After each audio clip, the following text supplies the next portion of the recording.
In today's brief video, I want to take a moment and unpack the idea that your environment or the way that you feel has any real impact on substance use and substance consumption. And I say this as someone who deeply struggled with addiction to nicotine, THC, energy drinks, and adult media content, substances that our company now helps people quit. You can learn more about our paid and free resources in the pinned comment in the video description. But I want to talk about just why the idea that your environment and the way that it makes you feel actually has nothing to do with your substance use. Once I realized this, it was very, very freeing, okay? Because for years I was in and out of some therapy. I was in and out of, I don't want to say rehabs, but like I was in and out of rehab style content. And everything was like, well, your family life and your environment, and you're depressed and you're anxious, and this is why you vape, this is why you chew tobacco, this is why you smoke weed, this is why you binge drink on the weekends. And to me, it was always like, well, okay, those things aren't changing. Like the family divorce isn't changing. The school stress and school pressure of trying to obtain a doctorate at the time in chiropractic isn't going anywhere. And then when I graduated, certainly the stress of building a successful business wasn't going anywhere, right? Life only got more stressful.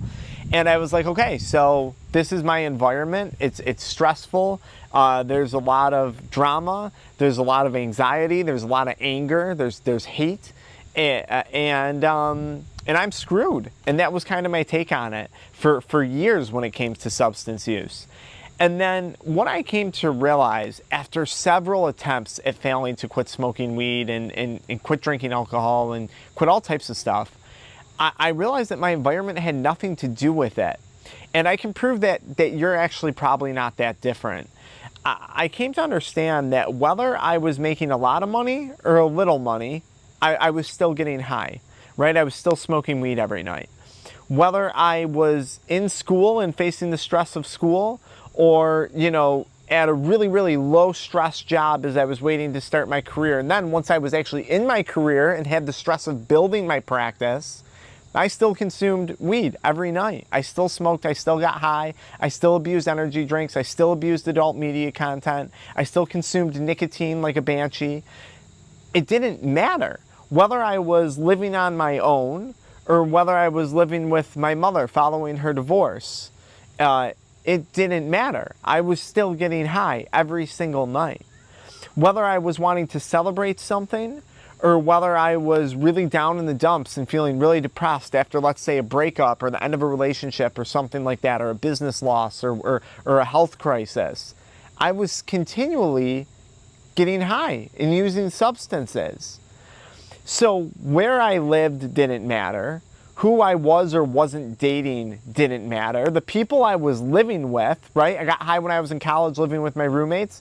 I got high when I was on my own. And then I got high when I was back at home with my family. And then I continued to get high when I was back out on my own. It didn't make a difference. Whether I wanted to celebrate or whether I wanted to sulk, I was still getting high. Whether I was in a point in my life where I was making a lot of money or whether I had a little money, I was still getting high. It didn't matter. I could be in a great relationship or a crap relationship. I could have a great living situation or a poor living situation. I could be super stressed or I could be stress-free. I was smoking and continuing to get high no matter the circumstances, no matter the environment. And what I ultimately came to realize was either you dictate your environment through the choices and the actions and the behaviors that you take each day, or you allow your environment to dictate your choices, your actions, and your behaviors. And what I mean by that is, don't let your environment run you. If you don't like your circumstances, psychologically, physically, emotionally, where you're living, financially, relationship-wise, whatever it is, work to change them. Don't spend the rest of your life trying to escape something that you could change. I talk to a lot of people who do very well, right? So our programs are a little more expensive, and when it comes to one-on-one coaching, and we work with a lot of professionals. And I work with a lot of men and women who make a lot of money in their careers. They actually have great family lives. Their life is pretty good, but their career has them like stressed, just stressed to the max. And a lot of times I'll have to pause and ask them during the conversation, like, okay, So here you are working as, this big time real estate agent or a physician or this, attorney or whatever it is you're doing, this entrepreneur, and you are physically killing yourself in the process. Now, they've already completed the thing, right? So they got through the beginning grit and grind of building something. They're now at the point where they're successful, and they're continuing to kill themselves to cope with what it is they've created, with what it is they have built. What quality of life is that? What's the point of making more money? Presumably to have a better quality of life. If you're not giving yourself that financially through what you're doing, does it even make sense? If the only way you're able to maintain a career or stay in your relationship or put up with where you live, if the only way you're able to tolerate that is through the continued use of drugs, it doesn't make sense. Because now you're allowing your environment and your circumstances to dictate your actions, when in all actuality it should be your actions and your choices and your behaviors and your habits that dictate your environment. If you don't like your environment, work to change it. This for me was a massive realization, because now those excuses of ongoing family drama and trauma, of ongoing work stress, of living on my own and having too much freedom and loneliness, to living with family and having not enough freedom and constantly being occupied, none of it mattered anymore. All of those excuses suddenly fell to the wayside. And I proved this to myself by simply acknowledging, you know what? I smoke when I'm sad, I smoke when I'm happy, I smoke when I'm poor, I smoke when I'm rich, I smoke when... You get what I'm saying? I smoke when I'm single, I smoke when I'm in a relationship. Right? No matter what, on vacation, I'm looking for drugs. At home, I'm looking for drugs. It doesn't matter. Your environment largely doesn't matter. Now, there's a few exceptions to this. Maybe in extreme environments, okay? Maybe in cases when a person is a bit younger, okay? Maybe like a high school setting when the brain and the decision making isn't fully developed, and when we are so heavily influenced by our peers. But I would argue adults are just as equally influenced, especially if I were to talk about alcohol, but we'll save that for another video.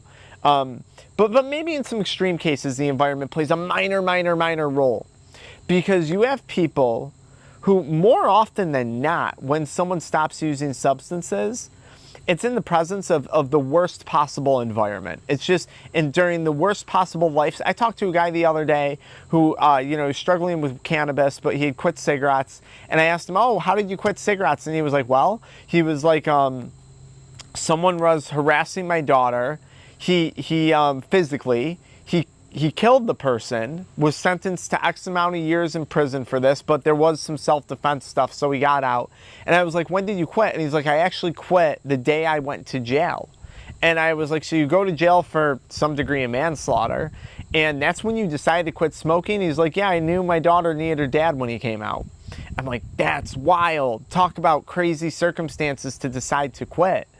Now, I don't normally recommend waiting till rock bottom, which I've also made videos talking about quitting at rock bottom or quitting from a position of choice and power, which is what we want you guys to do, right? Quitting when we're on a high, not when we're on a low, is always what I try and recommend, but it doesn't matter. My point being, once you're a rational adult and you're capable of making decisions, remove that excuse, remove the whole environment, remove the whole circumstances thing, detach from how you feel having any attachment to your substance use. Because I don't care if you're happy, sad, bored, super excited, chances are if you're struggling with addiction, you're using the drug throughout all those different emotions. And they matter just so much less than we've been told. And in my opinion, this is kind of like a big, I don't know if a lie might be a strong word, but a big facade that's been created. And I think a lot of it has actually been created by traditional addiction recovery and treatment centers, and just, I quite frankly, I think misinformation. Because if you look at your own life, and if you talk to people who have quit drugs, you're going to very quickly realize the environment really played almost no role in it. Maybe it's what got them into it, but it has no role in when it comes to quitting. This is a much more powerful mindset. It puts you in a position of choice, and it takes away those excuses, and that's exactly what we want to do when we're stopping drug use. I hope this video helped you out. If you need help reframing your mindset and having other aha moments like this, check out our one-on-one coaching sessions, okay? Download our free PDFs, download our free guides. You can quit off those alone. Until next time.